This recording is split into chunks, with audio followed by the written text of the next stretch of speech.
Hello everyone and welcome to LitFilmFest Classrooms. Today I'm joined with Eloise Williams. Hello Eloise. Hello everybody, hi. You are a very good author, I've heard, from the streets. Would you like to tell us a little bit about your work? Yeah, sure. You've heard on the streets, okay, interesting. I'm a children's author. I've been writing for about 5 years now, and I've written 4 books in that time, so I've been quite busy, all kind of aimed at age 8, 9 upwards. Thrilling books, hopefully, page turners, exciting books, a little bit scary, some of them. Yeah, I don't know what else you want me to say. They have, I'd say, a familiar setting across them all. They're all based roughly where you live, aren't they? And there's lots of themes to, the beaches where you particularly enjoy walking and have been. Is that something you wanted to put in your books? I'm really inspired by places that I go to or places I've lived in. So a lot of them are inspired by walking on the beach with my dog or walking in the woods with my dog. So, for example, my ghost story came to me when I was walking along and suddenly got lost in fog on the beach. And I didn't realise how spooky, because I don't come from, I didn't grow up by the sea. I grew up in Rhondda and Taff, so in the valleys. And occasionally got to Barry on my holidays, sort of thing. But since I've moved to live by the sea, I've realised how dangerous it is. And I was walking through the fog one day with Watson Jones, who you can see behind me here. And this fog came in, and I was suddenly surrounded by fog, and it deadens your senses. And I suddenly I just thought, what would happen if a figure loomed out of the fog towards me, and what if that figure was a ghost? So that inspired me. Walking on the beach inspired that one. There's also one that's inspired by an island which is just off Tenby, which is a resort in West Wales.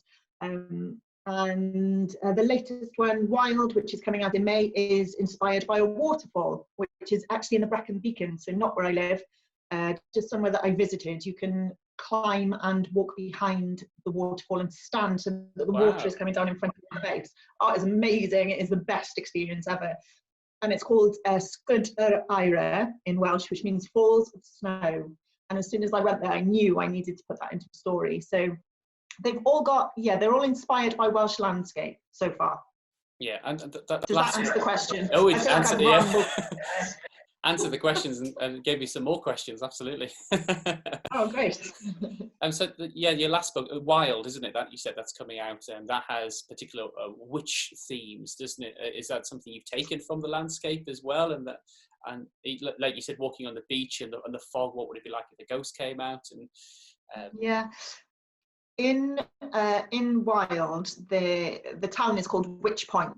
And it's not based on any place in particular, but in the Neath Valley, which is close to the Sgwd yr Eira waterfall, there is a town called Cwm Grach, which means Valley of the Witches. So when you drive past this town, there is a huge statue of a witch up on a post. It's just the weirdest thing ever. You're just driving along a normal road and suddenly there's a huge witch in front of you. And as soon as I saw that, I was like, right, my brain started working on witches. So I put that and the Sgwd yr Eira waterfall together.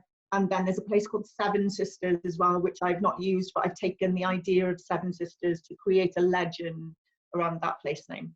Great. Well, kids at home, that's some great advice straight away.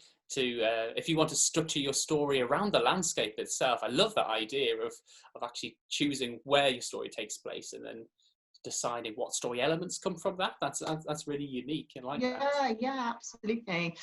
I'm really into maps as well. I like looking at maps and picking out place names and different features. And then once I've decided where my story is going to be set roughly, I'll go and stand there and write down all the senses. So at different times of day, I'll write down what it smells like, what you can see in the distance, what you can see up close. Just all details, things that people might not necessarily notice if they're just walking through quickly, and just make notes and notes and notes like you're a detective of the land, if you like. Yeah, you're almost in your character's shoes then, aren't you? So in the scene itself. So if we often say, use the senses to describe a scene. But if you're actually there and you have a little notebook in your pocket, which I know lots of authors do, don't they? And then you can actually describe it quite quickly. You don't have to do all that thinking. Just in your chair back at home, you can actually do it live. Yeah, exactly. Senses are the author's friend. I always tell young people that I work with that the more senses you put in, the more you bring the story to life for your reader, I suppose. And sometimes I have a notebook with me when I'm feeling organised. And sometimes I end up writing on my hand or on a receipt that's in my pocket or anywhere at all, just like little details of things. Oh yes, definitely Watson. helps. Oh yes, Watson. Watson, take these notes. Take this down. Watson's really useful. He's actually very useful at scaring things away. If you're in the woods and you're trying to observe nature, Watson's useful at running after squirrels and stuff like that. I wouldn't like to see Watson in the mist. He would scare me, I think. Actually, Watson was scared of the mist, so that's actually gone into the story how scared the dog is and he's wailing and mournful. So yeah, him being a wuss has really helped. Okay, so everyone, today your challenge is to structure your story, to think about the structure of your writing and your ideas. And I've taken a little bit from your book, Eloise, just a short extract from Gaslight. That's the spooky one, isn't it? Gaslight's not actually the ghost story. Oh, sorry, no, it's the mysterious one about the mother missing, isn't it? Sorry. That's the one, yeah, absolutely. It does have elements of ghosts and spirits and theatrical talking to the dead type things. So you're forgiven. Yeah, this feels more like a cheery children's stuff. Of course, that's what 9 Plus is love, isn't it? Yeah. No, they do, definitely. I know, that's why I wrote it.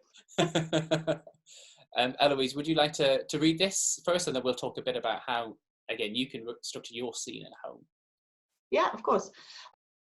I knew it was a risk to go so close to the sleeping girl, but I couldn't get Bee's excited face out of my head, so I went for it. As I reached out, the floorboards creaked, the way things make a racket when you're trying to be quiet. Who's there? The girl sprang up in her bed like a jumping jack in the box, and I just stood, a petrified tailor's dummy, with the book in my hand and my mouth open to catch flies. She gawped at me, I gawped back at her, and then chaos erupted. Oh, great. I love that. I love that extract. I chose it because it just shows so much happening in one short extract, really. The fact that you've got some description in there, you've got some thoughts, you've got action, you've got short and long sentences. All these things, again, are really useful when writing. Absolutely. So how do you structure scenes? What kind of tips and advice could you give people when thinking about how to begin a chapter or end a chapter? Well, for structuring my scenes, I suppose what I do is I write them exactly as they are in my head the first time. I just write them as quickly as I can, and then I go back and I work through the scenes and edit a lot. So what you said about sentences being different lengths, that's really, really important. If you're trying to get some, drama and action across, I'd use shorter sentences maybe. I also look at how much action there is compared to speech. I look at varying the words as much as I can.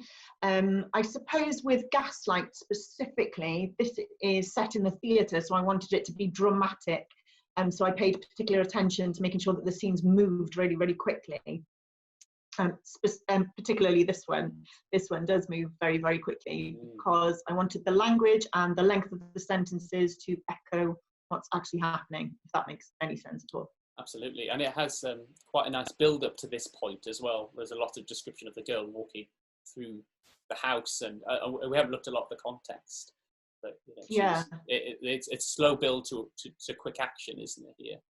Yeah, it's so it's set in Victorian Cardiff, and Nancy, the main protagonist, the main character, is taken in by somebody who is a bit of a villain, I suppose, and he makes her dress up in maids' costumes because back then they would have lots of maids working in houses, so they didn't necessarily know all of them by name. So she would dress in a maid's costume and sneak into a house and hide in the wardrobe until everybody's gone to bed, and then she'd sneak out and steal things for this the person who has taken her in, this villain.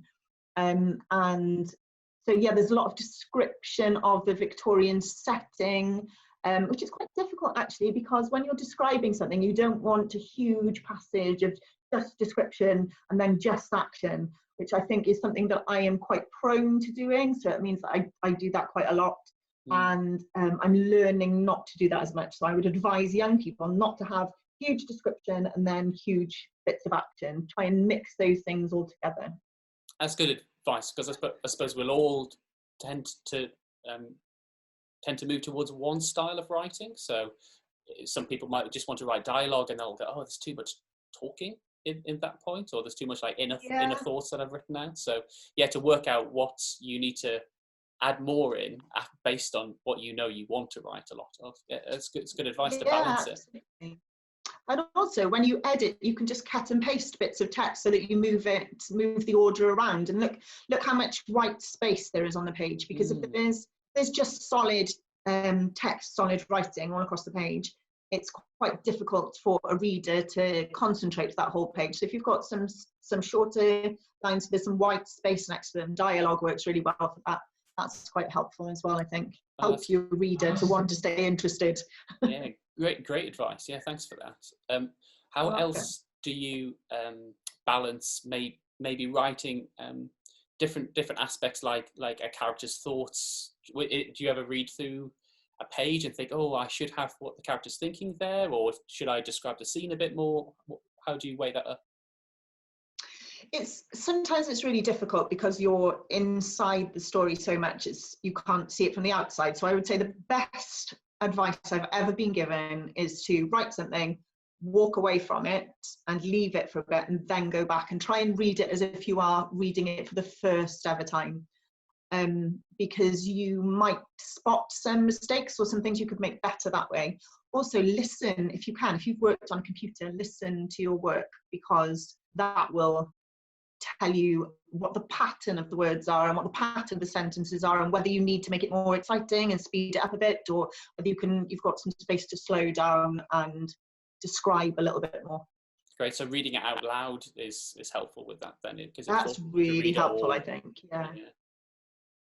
Yeah, even if you just read it to a friend or to a parent or whatever, and just to see what it sounds like. Great. Can I ask about structure as well on a bigger scale? Would you say you view your books as feature films, to give it a meta, something to allegory, or would you see it as a box set, like a series of chapters, one after the next? In a specific book, you mean? Yes, yeah. So would you see that book as one story, or like a sequence of stories? I suppose I think of my chapters as scenes. So I would think of a whole book as almost like a film, I suppose, or because I was an actor before I started writing. So I suppose for me, scenes work. So this happens in this scene, this happens in this scene. But the whole book is one film, I would say, and doesn't lead on to the next in any way. I can feel that theatric in your writing, that style of theatrics in your writing. It really comes across, actually. Oh, that's good. That's good. Definitely helps with character and the acting, seeing things from the inside. And a tip I give to young people a lot is that if they are writing a character, sometimes it's fun to act out that character. Like, how would that character make dinner, or how would that character walk, or what would they choose to dress in, or just and try and bring that character alive, when they can start thinking like that character. I can see you running through the mist, screaming on the beach.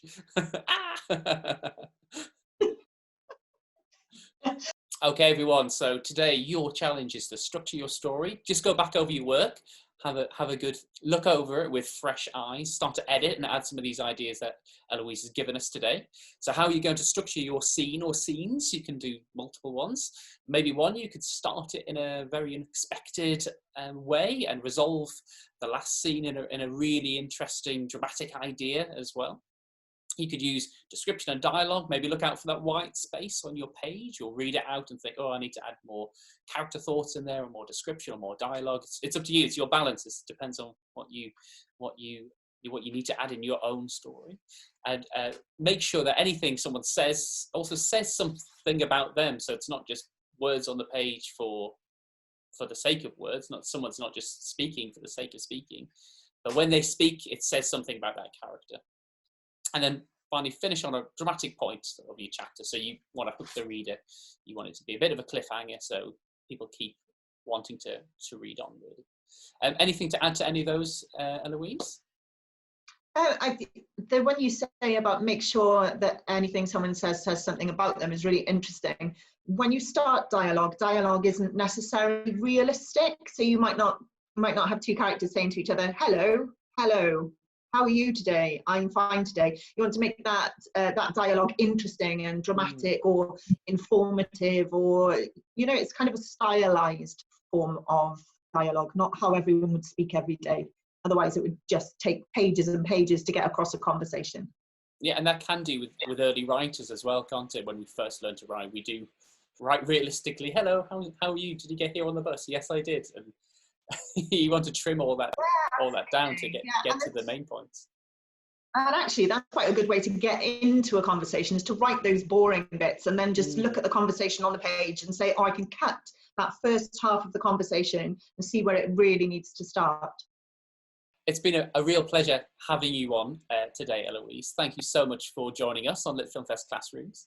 And Watson as well, well-behaved dog in the background. Yeah. He's made a huge contribution. He's looked up once.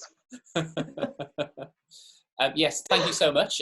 We're going to be asking you guys at home to be sending in your work to us at LitFilmFest on Twitter, or info@litfilmfest.com, or add it on our Facebook page, how you've structured your stories, and we'll be sharing those with Eloise afterwards if you'd like to see those. If you'd like to read any of those stories. Oh, yes, please. Brilliant. Fantastic. Thank you so much. I'd love to.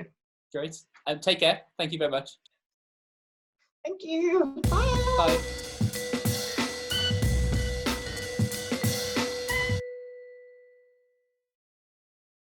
Also, stay for a little bit longer if you'd like to hear Eloise reading a chapter from her new book, Wild. Thank you so much. Here we go. This is a reading from the very beginning of Wild, chapter 1. Yes, I got kicked out of school on purpose. No, I did not want to be sent to Witch Point. I thought I'd be sent home, but Dad can't get out of his work in America, so I have to stay with his sister, May. I'm not speaking to him. I don't think he's speaking to me. I've never been to May's house before because Dad has never let me, and I don't want to go there now. Witch Point is legendary for all the wrong reasons. I wanted to get away from all the weird things that were happening to me and have ended up in the weirdest place in the world. It's not so bad to look at. The sky is the brightest blue and the fields are a warm, happy yellow. A heat wave in Wales. That's how weird things have got. Extra strange because it was raining and not hot at all when I got on the train, and it was only a couple of hours away. I can't wait to go travelling like my dad does. Today I would go to Alaska and cover myself with snow. Closing my eyes against the blistering glare, I remember the world is a very big place and one day I'm going to see lots of it. I force myself off the train. The carriages judder and hiss, then pull away towards freedom. Standing back, I am fried like an egg by the sun. I find a spot in the shade and try to think calm thoughts. Oh, I'm so thirsty. My mouth tastes disgusting, like chewing a dirty sock. There's a noise just above my head, and squinting up, I see an owl staring down at me from the top of the Witch Point station sign. It spins its head around 360 degrees. It should be asleep in the day. Here we go again. Birds follow me. I don't know why. They just do. When I look up again, it's been joined by a jackdaw and a crow. No. Go away, leave me alone. I'm not going to be weird here. I'm going to be normal. Thank you. Thank you so much. You're very welcome. Take care. Bye. Bye again.